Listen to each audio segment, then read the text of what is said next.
Hi, everyone. Hi. Okay.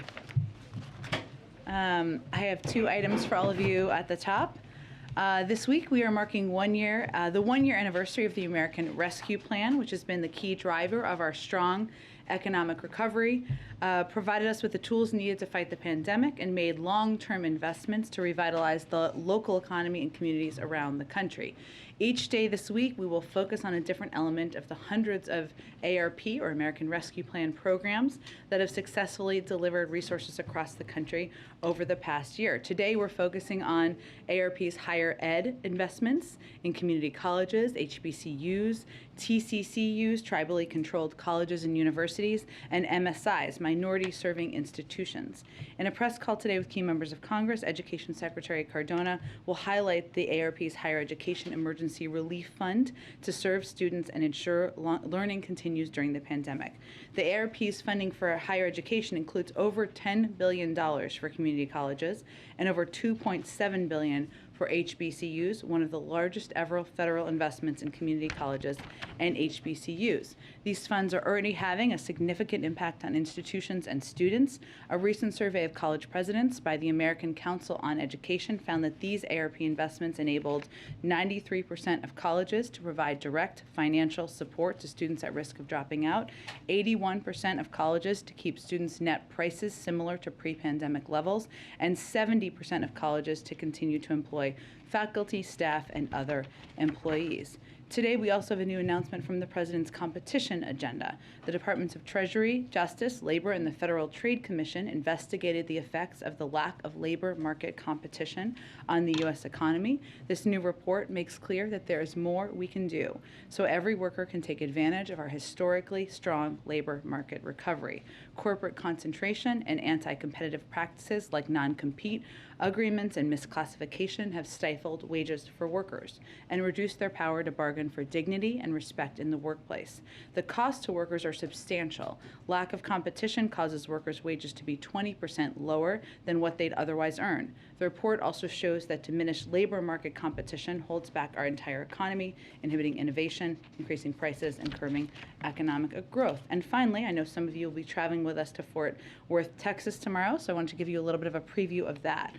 Tomorrow, President Biden and Secretary of Veterans Affairs Dennis McDonough will travel to Fort Worth, Texas, to speak with veterans, caregivers, and survivors about addressing the health effects of environmental exposures such as burn pits. This is obviously something the President talked about in his State of the Union address a little less than a week ago. They will visit the Fort Worth VA clinic and receive a briefing from VA doctors and nurses on their primary care and specialty health services for veterans. They will also speak with veterans and patient advocates about different challenges facing the community. Then they will deliver remarks at Tarrant County Resource Connection on expanding access to health care and benefits for veterans affected by exposure to harmful substances, toxins, and other environmental hazards, including those from burn pits, as part of the Unity Agenda for the nation. The President will discuss the administration's actions to address these issues, including a new proposed rule to consider adding certain rare cancers to the list of those presumed to be service-connected. And he will urge Congress to send him legislation that ensures we honor our commitment to veterans exposed to toxic substances. President Biden believes we have a sacred obligation to care for our veterans and their families, and as a military family, the Bidens know firsthand the challenges that come from military service and deployment to combat zones. With that, Josh, why don't you kick us off? Thanks, Jen. 3 questions. First, administration officials are meeting with foreign counterparts in Venezuela. We've also talked to Iran and the Saudis. Is the supply of oil so important that it's acceptable to cut deals in some cases with countries that may have engaged in unsavory actions in the past? Well, first, I think it's important to take each of those engagements separately, because there are a range of issues that are important in each of those relationships. One, as it relates to Saudi Arabia, we did talk a few weeks ago about how Brett McGurk and Amos Hochstein went to Saudi Arabia to discuss a range of issues, including the war in Yemen, including security in the region, and certainly including energy security. They had the discussion. It's in everyone's interest to reduce the impact on the global oil marketplace, and that was part of that discussion. as it relates to Venezuela, the purpose of the trip that was taken by administration officials was to discuss a range of issues, including certainly energy security, but also to discuss the health and welfare of detained U.S. citizens. We're never going to miss an opportunity to do exactly that. And I will just note in this scenario that they are separate. They are separate paths and conversations, just as they are in the Iran negotiations. And what was the third country you mentioned? Sorry. Well, Venezuela, Iran, and Saudis. Oh, and Iran, the most vital reason, the most important reason why we are focused and have been focused on having these discussions with the Iranians and our P5+1 partners is to prevent Iran from acquiring a nuclear weapon. That is why we're in these negotiations. We are getting closer. There are still important components to work through, but certainly the discussion of oil is a part of that, but the most important reason is to prevent them from acquiring a nuclear weapon. So I would just note, and I went through all of those purposefully, obviously, because these are all geopolitical issues that have a range of topics that are a part of the discussion in our engagements. Secondly, House Speaker Nancy Pelosi has suggested that Russian oil imports should be banned. We're already seeing that Russia is struggling to sell some of its oil, which suggests that supplies are destabilized. Given that fact, would President Biden sign a ban, and what would hold him back from doing so if not? Well, no decision has been made at this point by the president about a ban on importing oil from Russia, and those discussions are ongoing internally and also with our counterparts and partners in Europe and around the world. I would note that what the president is most focused on is ensuring we are continuing to take steps to deliver punishing economic consequences on Putin, while taking all action necessary to limit the impact to prices at the gas pump. And as you noted, yes, it is true that there has obviously been an impact of the invasion on the level of import to the United States and to other parts of the world. I would note, as we're having these conversations, and obviously the president talked with a number of his European partners this morning about a range of issues. This was part of it. But if you look at Russian imports, they account for about a third currently of Europe's oil imports. So the data we have that we have available at this point in time is back to 2021, not that long ago. But just to give you a point of comparison, the amount that the United States was importing back in 2021 before the invasion was about 700,000 barrels per day of crude oil and petroleum. The Europeans import about 4.5 million barrels per day of oil. So obviously we're also very well aware, as we're having these conversations and as we're consulting with our partners, that there would be, we have different capacities and capabilities. And then last, Florida Surgeon General says that healthy children shouldn't get the COVID vaccine. Is that a good policy?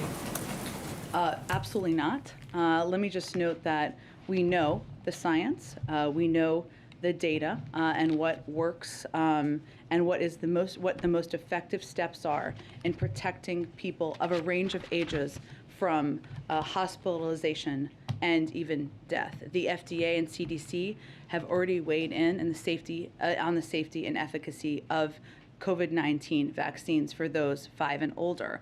The recommendations are vetted transparently through a process with a purpose, so that parents can have confidence after consulting with their pediatricians or doctors, if they would like, about the safety.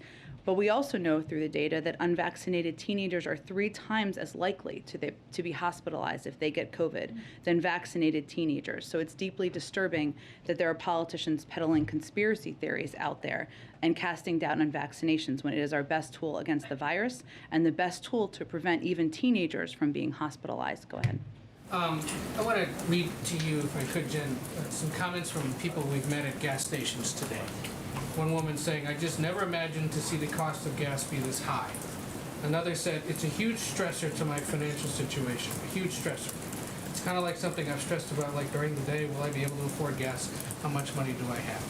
What is the White House, what is the President's message to Americans who are going to the gas station today and seeing prices so high? Well, the President's message is that he is going to do everything he can to reduce the impact on the American people, including the price of gas at the tank. What is also true is that because of the actions of President Putin, because he invaded a sovereign country, that created instability in the markets. That is something the president talked about even before Russia and President Putin moved forward with their actions. But we have already taken steps. The president has already taken steps. Historic release from the Strategic Petroleum Reserve, one that's done in a coordinated fashion. And clearly we will continue to have conversations with large oil producers and suppliers around the world about how to mitigate the impact and consider domestic options as well. You said on Friday the administration's looking at options it could take, quote, right now to cut U.S. consumption of Russian energy. When is a decision on that going to be made? I don't have a prediction of that for you at this point in time, but there is an active discussion. And I want to go back to one of the three countries that Josh mentioned, Venezuela. There was a U.S. team there this weekend talking to the Maduro regime. Sanctions have been in place since 2019, lack of diplomatic engagement since then because of electoral fraud, because of all the things that that regime has done to the Venezuelan people. And I hear you say we're doing everything we can to bring down the cost of gas, but is it really worth doing business with a despot like Nicolas Maduro to drive down gas prices? Well, first, I think that's leaping several stages ahead in any process. There was a discussion that was had by members of the administration over the course of the last several days. Those discussions are also ongoing. And part of our focus is also on the health and welfare of detained U.S. citizens. While a separate process, still that is part of our engagement with them. So at this point in time, I don't have anything to predict. It's ongoing. I just don't have anything to convey at this point. And on Americans who are not, or who are being detained, what's being done about Brittany Griner?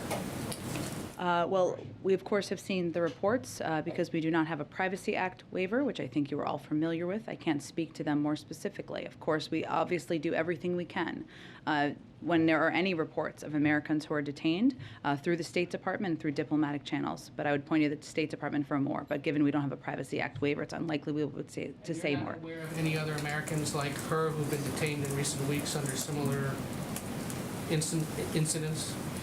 Again, I have nothing to report from here, Ed. I would say that the Privacy Act waiver, which is required for us to be able to speak to any instances. But given you asked me about the particular report, I wanted to speak to that. Go ahead. Thank you, Jen. It sounds like you guys are blaming Putin for the increase in gas prices recently, but weren't gas prices going up anyway because of post-pandemic supply chain issues? Well, I think there's no question that, as we have seen, and outside analysts have conveyed this as well, the increase and the anticipated continued increase, which was, I think, what some of your colleagues were asking about, that is a direct result of the invasion of Ukraine, and also there was an anticipation of that was factored in as gas prices have gone up. So you say that you're going to do everything that you can to reduce the impact that high gas prices have on Americans. We're asking other countries to think about maybe pumping more oil. Why not just do it here? Well, to be very clear, federal policies are not limiting the supplies of oil and gas. Let me finish. Let me finish. An executive order his Peter, first week that halted new oil and gas. Let me give you the facts here, and I know that can be inconvenient, but I think they're important in this moment. To the contrary, we have been clear that in the short term, supply must keep up with the demand. We are, and here and around the world, while we make the shift to a secure, clean energy future, we are one of the largest producers with a strong domestic oil and gas industry. We have actually produced more oil. It is at record numbers, and we will continue to produce more oil. There are 9,000 approved drilling permits that are not being used. So the suggestion that we are not allowing companies to drill is inaccurate. The suggestion that that is what is hindering or preventing gas prices to come down is inaccurate. Would President Biden rescind his executive order that halts new oil and natural gas leases on public lands? Well, 90% of them happen on private lands, as I'm sure you know, and there are 9,000 unused approved drilling permits. So I would suggest you ask the oil companies why they're not using those if there's a desire to drill more. Would President Biden ever undo his executive order that stopped the construction of the Keystone XL pipeline? Are you suggesting that would solve the gas prices issue? Well, do you think that that would maybe affect prices faster than getting the whole country off of fossil fuels? I actually don't think it would. The Keystone was not an oil field. It's a pipeline. Yeah. Also, the oil is continuing to flow in just through other means. So it actually would have nothing to do with the current supply imbalance. So gas prices are approaching an all-time high per gallon. How high would they have to get before President Biden would say, I'm going to set aside my ambitious climate goals and just increase domestic oil production, get the producers to drill more here, and we can address the fossil fuel future later? Well, again, Peter, the U.S. produced more oil this past year than in President Trump's first year. Next year, according to the Department of Energy, we will produce more oil than ever before. Those are the facts in terms of oil production. And again, right now there are 9,000 unused approved permits to drill onshore. So I think you're misidentifying what the actual issue is. But if we're looking to the future and what we can do to prevent this from being a challenge in future crises, the best thing we can do is reduce our dependence on fossil fuels and foreign oil, because that will help us have a reliable source of energy so that we're not worried about gas prices going up because of the whims of a foreign dictator. Right, and you guys think that asking Saudi Arabia or Venezuela or Iran is reducing our dependence on foreign oil? That's actually, I just outlined each of those specific scenarios and the range of discussions that we're having with each of those countries. I don't think anybody is advocating for Iran to continue acquiring a nuclear weapon, perhaps except for the former president who pulled us out of the deal. Go ahead. President Zelensky spoke with ABC today. He says that he's had a long-standing request in with allies to access these Soviet-era fighter jets. So I want to ask you about this backfilling, this possibility of backfilling these fighter jets. He says President Biden can do more to make this happen. What's your response to that, and what's the holdup? Well, just for clarity, I know everybody's following this very closely, but to catch others up, we're talking about Polish planes, right? These fighter jets that they are requesting. We're working with Poland on this issue and consulting with the rest of our NATO allies on it. This is Poland's sovereign decision to make. We have in no way opposed Poland transferring planes to Ukraine. But to go to the source of your question here, I think, Cecilia, there are a number of challenging practical questions, including how the planes would actually be transferred from Poland to Ukraine, right? So are they going to fly? Where will they depart from? Where will they land? Those are all very important questions here. And also, as it relates to the backfill question, we are working through some pretty complicated logistics on that front as well, including how we would backfill, because procuring new planes and transferring serious weapon systems often take years to do from the United States. So that is all; those are all two layers of difficult logistical challenges here. Is it predominantly logistical challenges that is the holdup, or is there a concern on the part of the president that supplying Poland these planes could exacerbate the conflict with Russia, Poland, other allied countries? Well, I think there's an important question here, as I touch on a little about where they take off from and where they land, right? There is a air base that is a NATO air base in Poland. If you have planes departing from there, that could be a challenging circumstance. What are the other options, and where do they land? So those are some of the logistical challenges. Obviously, the Department of Defense can speak to this more intensively, but we're looking at all of those factors. But we are not certainly preventing or blocking or discouraging Poland. They are a sovereign country. They make their own decisions, but it is not as easy as just moving planes around. And President Zelensky said that in recent days that all of the people who will die from this day will die also because of you. He's essentially saying the West will have blood on its hands if it doesn't do more. Is the president happy with? Does he believe the administration's response so far to this crisis has been adequate? Is he okay? Does he consider this successful at this point? I mean, Cecilia, I don't think anybody watching this anywhere around the world feels happy.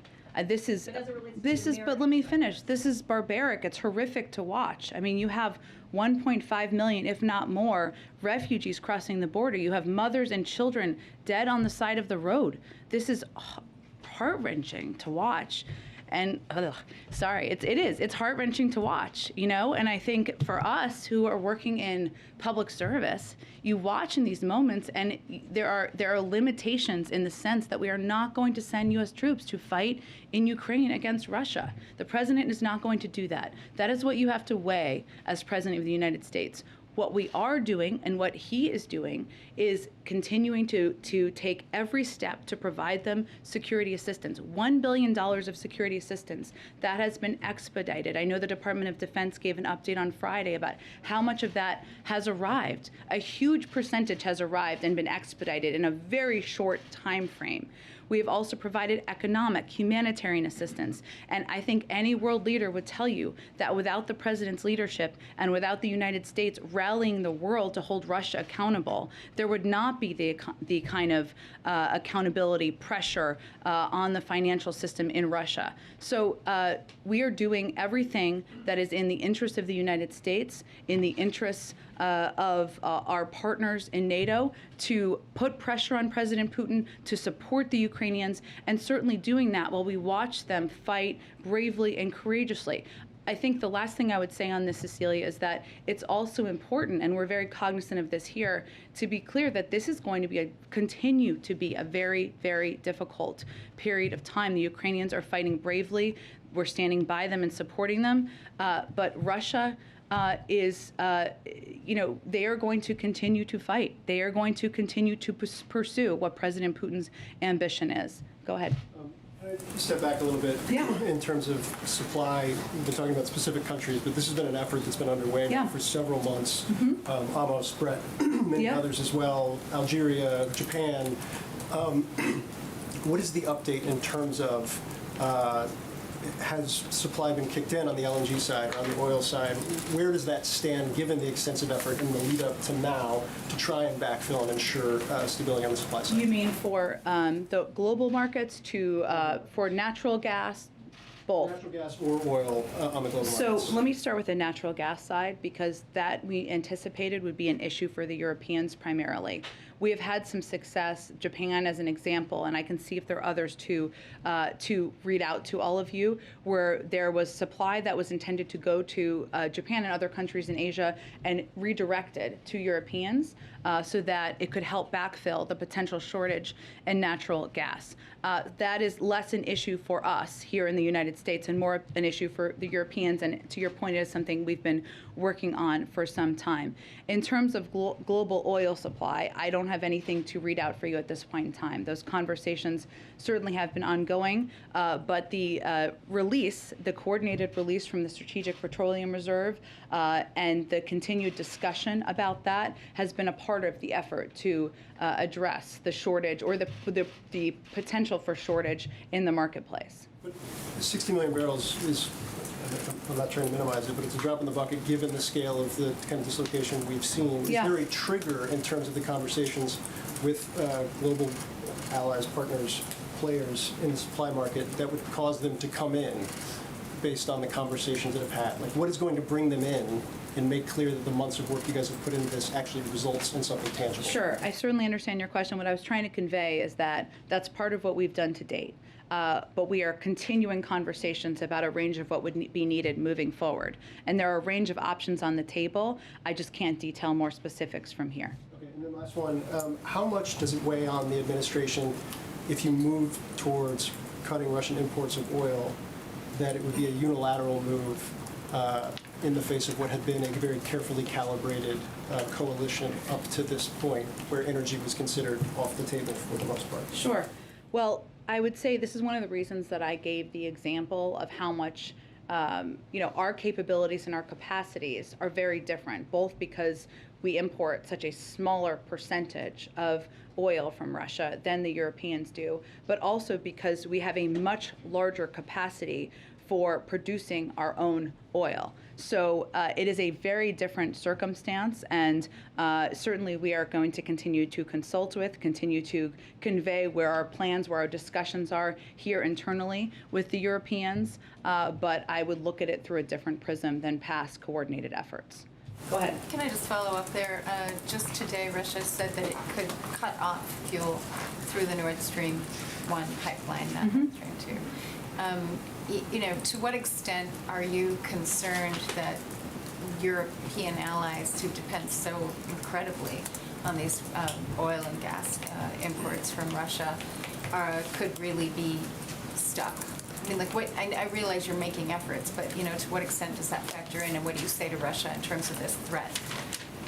Well, I think we have been concerned from the beginning about steps that President Putin could take to impact neighboring countries in Europe, through a range of means. And certainly access to energy and energy security is a part of that. That's obviously one of the reasons we've been working with a range of partners on addressing what could be a natural gas shortage. And you are right, Andrea, as you well know, that the Nord Stream 1-2 threat aside, the reliance on the import of Russian oil is so much more significant in Europe, that well over the course of time, it's clear they recognize the need to diversify their means of getting oil.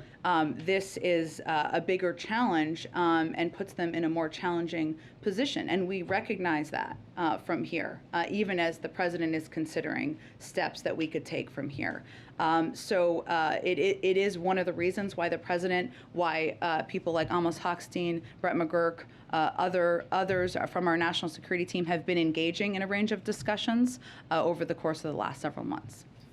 So I guess a couple of follow-ups just on that, and then I've got another question. So these conversations that are taking place, both in terms of securing additional sources or supplies of energy, but also in terms of closing sanctions loopholes and it doesn't seem like you're getting a huge amount of traction. I mean, in terms of India, Pakistan, and China has still not been, helpful in this regard.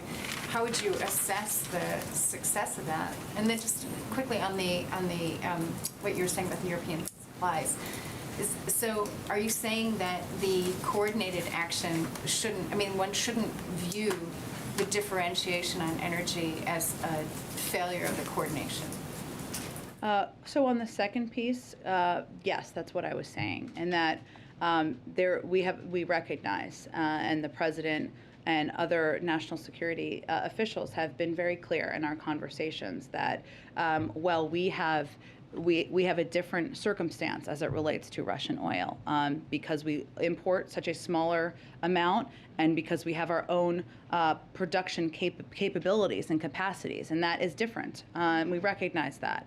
On the first piece, what was the first part of your question? Success of this outreach. Yeah. I mean, you're sending people all over the globe, basically, to either virtually or in person to continue to try to isolate Russia, and it doesn't seem like you're getting as much traction with some of these countries as you might have hoped. I wouldn't look at it through the isolating. That's part of our overarching effort here, right? But as it relates to oil supply, what we're trying to do is engage with energy producers and those with reserves of oil supply to make sure that we are addressing the supply in the marketplace. Obviously, the coordinated release from the Strategic Petroleum Reserve just a few days ago is an example of that.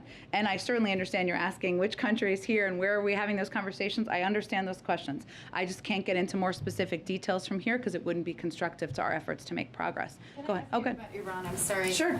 Yesterday, Secretary Blinken said that sanctions on Russia over Ukraine have nothing to do with cooperation with Moscow on the Iran nuclear deal. But today, Russian Foreign Minister Lavrov doubled down in saying that all participants must have unhindered cooperation.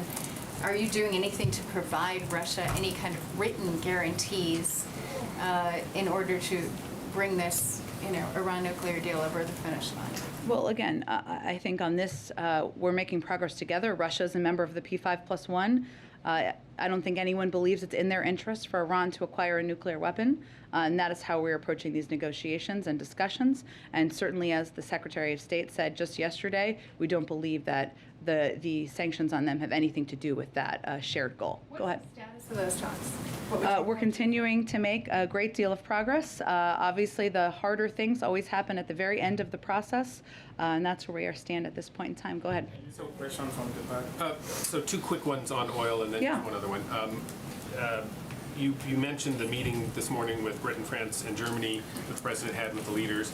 Did they, in that conversation this morning, express either a willingness or a hesitance to ban oil or limit oil imports to their countries from Russia? Their countries all have wonderful spokespeople who can speak for those countries. We did do a readout.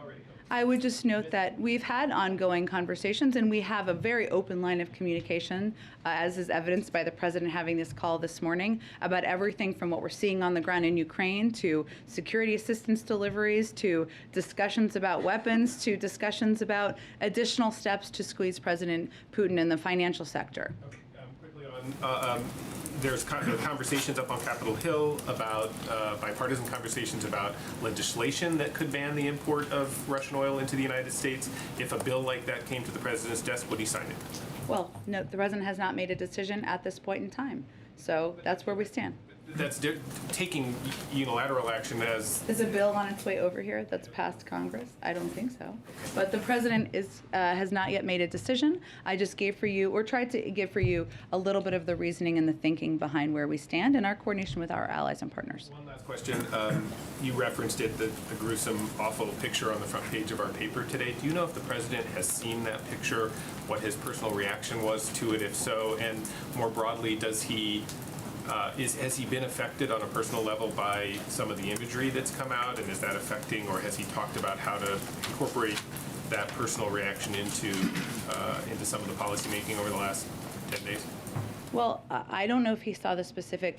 There are a lot of New York Times hard copies floating around this building. I can tell you, and other newspapers and outlets you all work for. So I don't know that he saw that specific photo.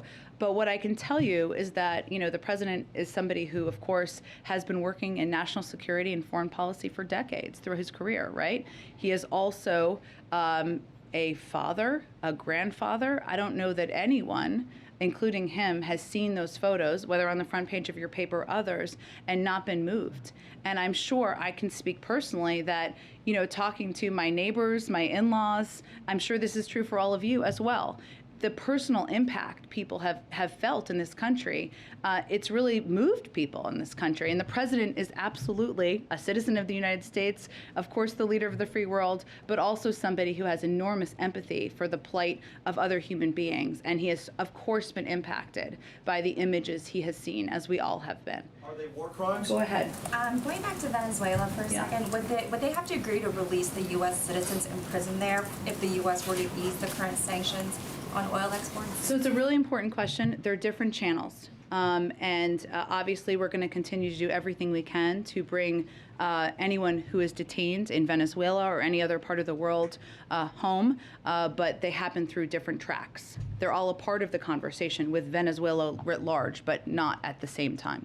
And obviously, Vice President Harris is going to Poland and Romania this week. Can you talk a little bit more about the White House's objectives with her going over there, and particularly what message you want to send to Russia with the Vice President being in that area?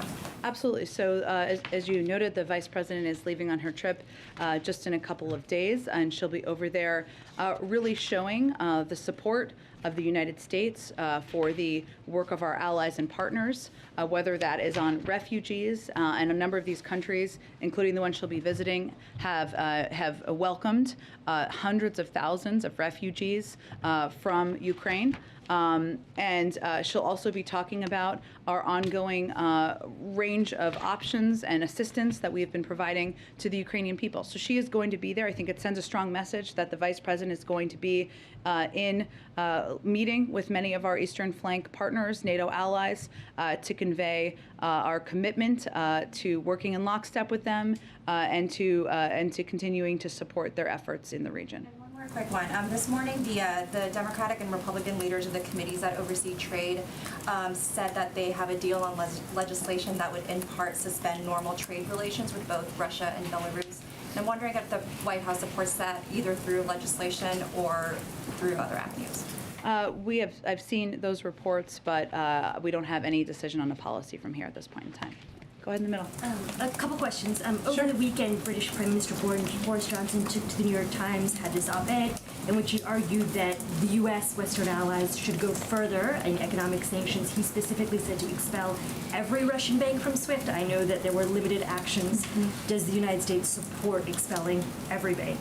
Well, typically what happens with SWIFT and removing when we're implementing this, and Iran is the best point of comparison here, is it's done institution by institution. So that is the case here as well. It's done institution by institution. We haven't taken options off the table, and I'm not taking options off the table here, but it's been we've implemented it in the same way with our European partners that we did when we implemented it as it relates to Iran.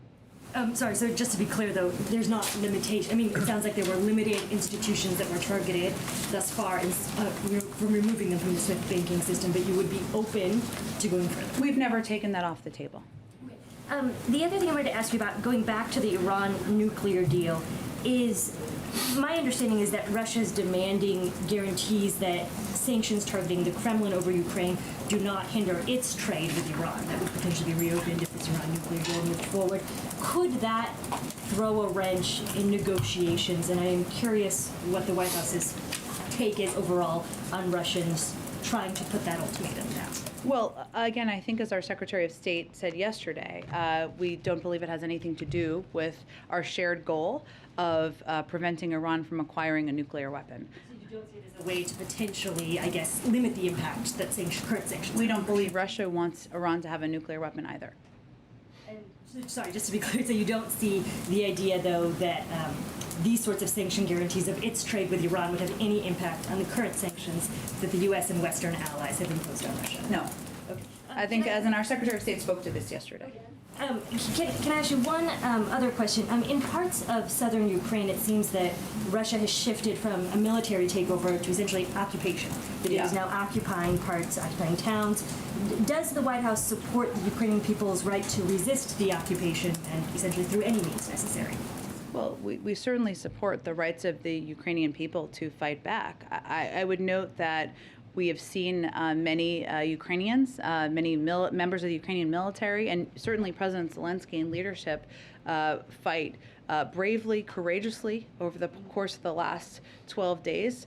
I think it's also true that the world needs to be prepared for a very long, difficult road ahead. While they are fighting bravely and we are standing with them and supporting them, the Russians are still intending to grind out military advances in the short term, just by sheer manpower and firepower. So yes, we support their right to push back and to fight back against that.